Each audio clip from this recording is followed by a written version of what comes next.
वक्तव्य केलं होतं पार्टीच्या पक्षप्रमुख माझ्या कार्यकर्त्यांना आणि पुढे तर त्या वक्तव्याकडे कसं पाहतो?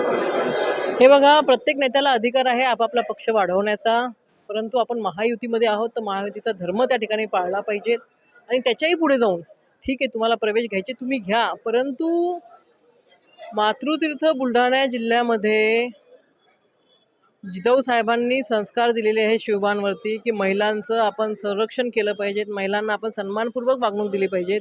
त्या मातृतीर्थ बुलढाणा जिल्ह्यामध्ये बुलढाण्याचे आमदार अशा पद्धतीने महिलांबद्दलची जी भाषा करतायत ही अतिशय निंदनीय आहे, ही अश्लील भाषा आहे. याचा आम्ही निषेध व्यक्त करतो, तीव्र निषेध व्यक्त करतो. ठोकशाहीची भाषा, आखाड्याची भाषा ही आम्हाला मान्य नाही आहे. आम्ही डॉक्टर बाबासाहेब आंबेडकरांच्या संविधानाला तुमच्या आखाड्यापेक्षा सर्वोच्च मानतो आणि त्या लोकशाहीला सर्वोच्च मानून मतदारसंघामध्ये महायुती धर्म आम्ही त्या ठिकाणी पाळतो.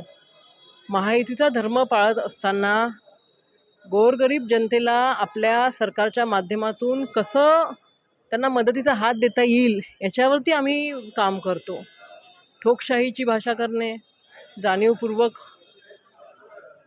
काही लोकप्रतिनिधींना अडचणीत आणायचं आणि मग नंतर अडचणीत आणून त्यांना म्हणायचं की शिवसेनेमध्ये प्रवेश करा, ही जी असली भाषा आहे ही काही योग्य नाही आहे. आपण महायुतीमध्ये आहोत, महायुतीचा धर्म आपण त्या ठिकाणी पाळला पाहिजे.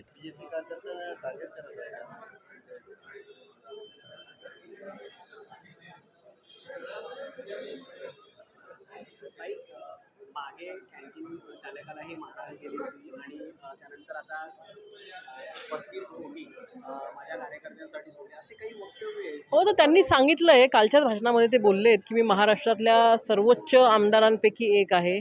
कदाचित ते सर्वोच्च असल्यामुळे त्यांना तो अधिकार दिला असेल कोणालाही मारण्याचा, कोणाबद्दलही शिवीगाळ करण्याचा.